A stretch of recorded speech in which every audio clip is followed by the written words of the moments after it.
Hi guys, today we are going to discuss a very important conceptual topic of our organic chemistry that is Claisen condensation reaction। आज की इस class में हम सीखने वाले हैं कि Claisen condensation reaction जो होती है वो क्या है ना। देखो बच्चों, ये टॉपिक जो है बहुत ही इम्पॉर्टेंट टॉपिक है। इस टॉपिक से क्वेश्चन जो है अपने जेई मेंस हो, नीट हो या जेई एडवांस हो, स्पेशली जेई एडवांस में कई बार देखे गए हैं ना। ये देखो, जैसा नाम है, हो सकता है आपने नाम पहले ना सुना हो, लेकिन जब इसकी हम रिएक्शंस लिखेंगे ना तो आपको बिल्कुल याद आ जाएगा कि हाँ, इस टाइप की रिएक्शंस हमने पहले एग्जाम्स में कई बार देखे हैं। ठीक है, तो चलिए हम शुरुआत करते हैं क्लेजन कंडेंसेशन रिएक्शन। एक और बात, एक्चुअली एक स्टूडेंट ने मुझे मैसेज किया कि सर, ऑर्गेनिक केमिस्ट्री में कई बार मैकेनिज़्म जो हम लिखते हैं तो हमें कई बार समझ नहीं आती कि सर किसी रिएजेंट को कब अटैक कहाँ करवाना है, सर कहीं भी अटैक करवा देते हैं क्या। तो इस चीज़ को ध्यान में रखते हुए आज हम इस टॉपिक को समझने की कोशिश करेंगे कि भाई अटैक कोई भी रिएजेंट कहाँ करता है, किस एटम पे करता है ना। तो चलो स्टार्ट करते हैं आज का topic, Claisen condensation reaction. Heading डालेंगे क्लेजन कंडेंसेशन रिएक्शन। देखो, इस रिएक्शन में होता क्या है, अपने पास में एस्टर है। एस्टर, मान लो कि एक एस्टर मैं लेता हूँ,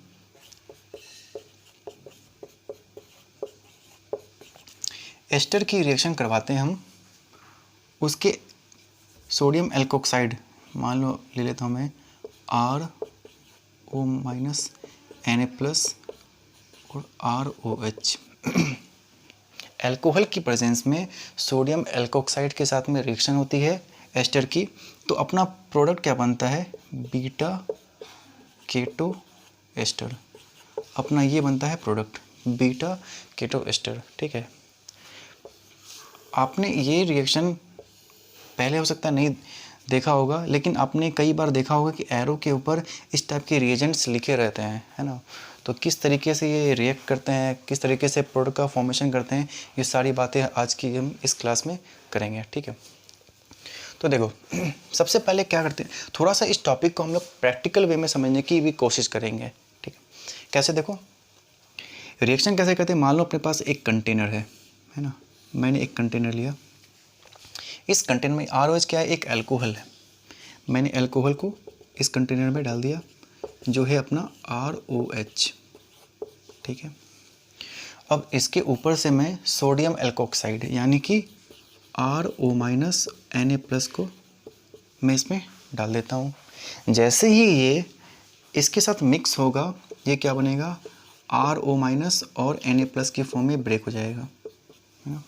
फिर एक साइड से मैंने क्या किया, CH3 C+OOR यानी कि एस्टर को इसमें मिक्स कर दिया। अब देखो यहाँ पे क्या होगी, बहुत सारी रिएक्शंस होने वाली हैं, है ना। बहुत, मतलब जितनी भी पॉसिबिलिटीज़ हैं हम सबको चेक करेंगे। सबसे पहले देखो क्या होगा, जैसे ही RO- Na+ यानी कि सोडियम एल्कोक्साइड जैसे ही इसमें जाएगा, ये सबसे पहले क्या होगा, रिएक्शन इन दोनों के बीच होगी।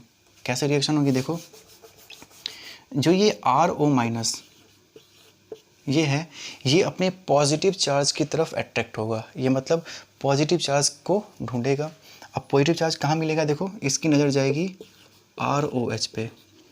ये एसिडिक हाइड्रोजन है तो इसे ये लेकर क्या बनाएगा, RO, ये हाइड्रोजन इसे ले लेगा, बन जाएगा ROH+ और ये बन जाएगा RO-।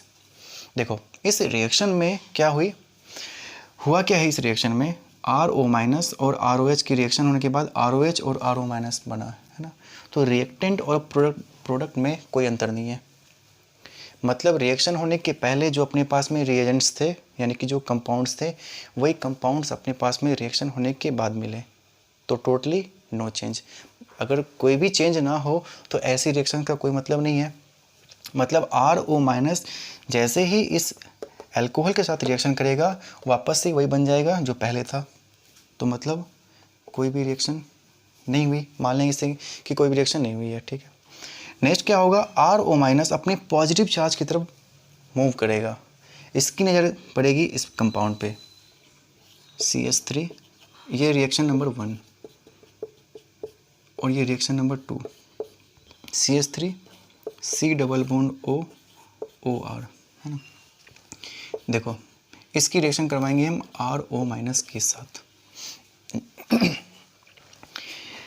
ये देखो इसकी नज़र पड़ेगी इस कार्बन पे, ये कार्बन क्या है, थोड़ा सा पॉजिटिव चार्ज है। कैसे है, ये जो कार्बोनिल ग्रुप है इसमें हमें पता है कि ऑक्सीजन की इलेक्ट्रोनेगेटिविटी बहुत ज़्यादा होती है ना। पूरे अपने पीरियोडिक टेबल में फ्लोरीन के बाद सबसे ज़्यादा इलेक्ट्रोनेगेटिव अपना ऑक्सीजन होता है। तो ये क्या करेगा, जितने भी 2 बॉन्ड बने हैं इनके जितने इलेक्ट्रॉन्स हैं सबको अपनी तरफ थोड़ा सा शिफ्ट कर लेगा। तो शिफ्टिंग के कारण इस पर जनरेट होगा पार्शली नेगेटिव चार्ज और इस पर पार्शली पॉजिटिव चार्ज। तो पॉजिटिव चार्ज इसे दिख गया, ये क्या करेगा, इस पर अटैक, क्या बन जाएगा, ये CH3 COR और ये बन गया OR। देखो ये एक न्यूक्लियोफाइल है ना।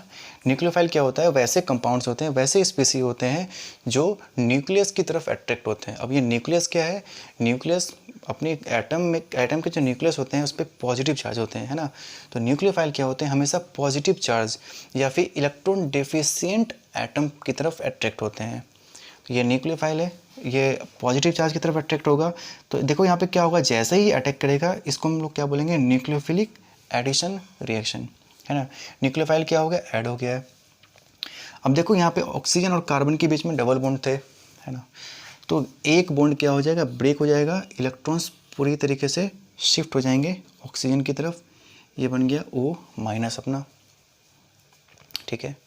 देखो इस कार्बन पे 2 न्यूक्लियोफाइल आ चुके हैं और एक ही कार्बन पर 2 न्यूक्लियोफाइल स्टेबल नहीं होते हैं। तो ऐसे केस में क्या होगा, एक न्यूक्लियोफाइल को तो निकलना होगा, तो यहाँ से एक OR अपना इलेक्ट्रॉन लेके निकल जाएगा और ये क्या बन जाएगा, CH3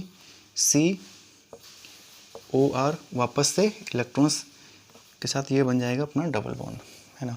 तो देखो यहाँ पे इस रिएक्शन के बाद भी अपना जो प्रोडक्ट बना वो वापस से पहले जो अपने पास में कंपाउंड था, देखो दोनों ही सेम है ना। मतलब इस रिएक्शन का भी कोई मतलब नहीं है, मतलब रिएक्शन के पहले जो कंपाउंड्स थे सेम वही कंपाउंड्स अपने पास में रिएक्शन के बाद भी आ गए। तो ऐसी रिएक्शन का कोई मतलब नहीं है। तो ये भी रिएक्शन हो गई फेल। ये मैं क्यों समझाने की कोशिश कर रहा हूँ, देखो यहाँ पे, हालांकि इसे कोई मतलब नहीं है ये कहाँ अटैक करेगा, बस ये अपने ऑपोजिट चार्ज को ढूंढ रही है ना। ऑपोजिट चार्ज ढूंढने के चक्कर में पहली रिएक्शन ये हुई, कोई मतलब नहीं है, सेम प्रोडक्ट बन गया। ऑपोजिट चार्ज के चक्कर में ये इसके साथ रिएक्शन किया तो भी वापस से वही प्रोडक्ट बन गया। ये अभी भी देखो एक रिएक्शन अभी भी बाकी है। थर्ड क्या होगा, देखो थर्ड रिएक्शन नंबर थर्ड,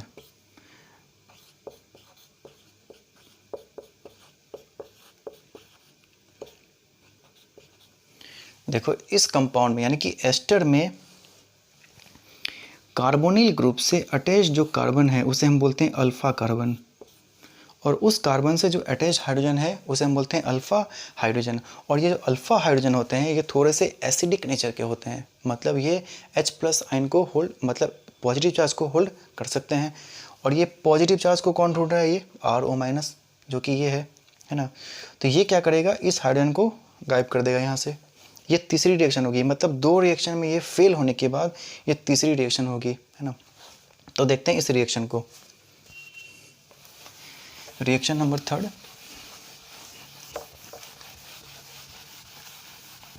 हालांकि इतना डिटेल में बताने का ये अपना कोई मतलब था नहीं, मैं समझा देने की कोशिश कर रहा हूँ कि भाई इतनी रिएक्शंस हो रही है तो इसमें बहुत सारी रिएक्शंस काम की नहीं है।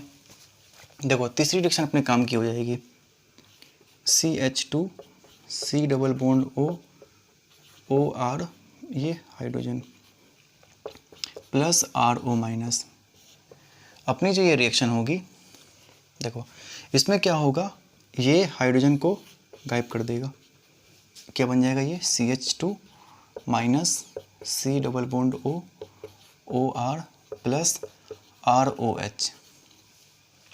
इसे H+ आयन मिल गया, ये अलग हो गया, लेकिन इस पे क्या आ गया, माइनस चार्ज। देखो ये थोड़ा सा रीअरेंज होके क्या बन सकता है, CH2 CO-, देखो अपना ये बन सकता है ना, रेजोनेंस होकर के अपना ये कंपाउंड बन जाएगा। वापस से कार्बन पे जो नेगेटिव चार्ज है ये इसको मिनिमाइज करने के लिए अब ये रिएक्शन की तरफ भागेगा। ये क्या करेगा, नेक्स्ट स्टेप में CH2 minus C double bond OR, ये अपने जैसे दूसरे कंपाउंड के साथ रिएक्शन करेगा। CH3 C double bond OR। CH2 minus क्या हुआ देखो, ये अपना जो कार्बन है ये पार्शली पॉजिटिव और ये पार्शली नेगेटिव है ना। तो ये अटैक करेगा इस कार्बन पे, क्या बनेगा देखो CH3C। जैसे ही ये अटैक करेगा पाई इलेक्ट्रॉन शिफ्ट हो जाएंगे ऑक्सीजन की तरफ, ये बना O माइनस, ये OR, ये हो गया CH2 C double bond OR। ये अपना कंपाउंड बन गया है ना। जैसे ही ये कंपाउंड अटैक करेगा इस पर, ये लिविंग ग्रुप बन के बाहर हो जाएगा अपना। तो देखो क्या हो जाएगी रिएक्शन, CH3 जैसे ये बाहर होगा वापस से पाई इलेक्ट्रॉन्स इधर आ जाएंगे, C double bond O, CH2 C double bond OR। अपना ये फाइनल कंपाउंड बन गया जिस पे कोई चार्ज नहीं है ना, और चार्ज नहीं है तो ये हाईली स्टेबल होगा। देखो यहाँ पे ये जो ग्रुप है ये एस्टर, तो कार्बन से जो अटैच कार्बन है उसे हम बोलते हैं अल्फ़ा, और उससे अटैच कार्बन को हम लोग बोलते हैं बीटा है ना।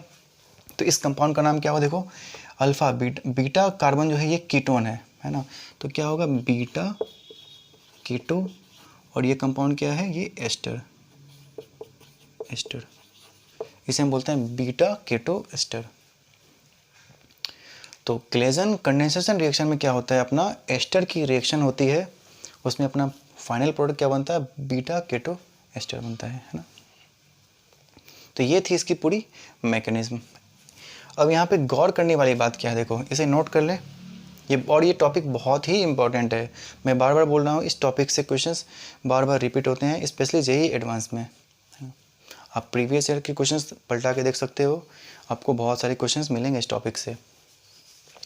अब देखो एक बात यहाँ ध्यान देने वाली क्या है,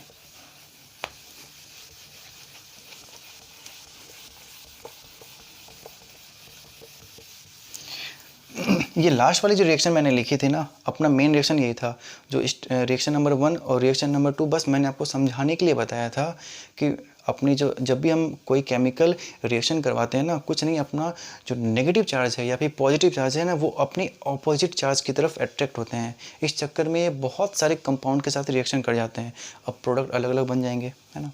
तो उसके देखो अब यहाँ पे अपने पास मान लो एक एस्टर है,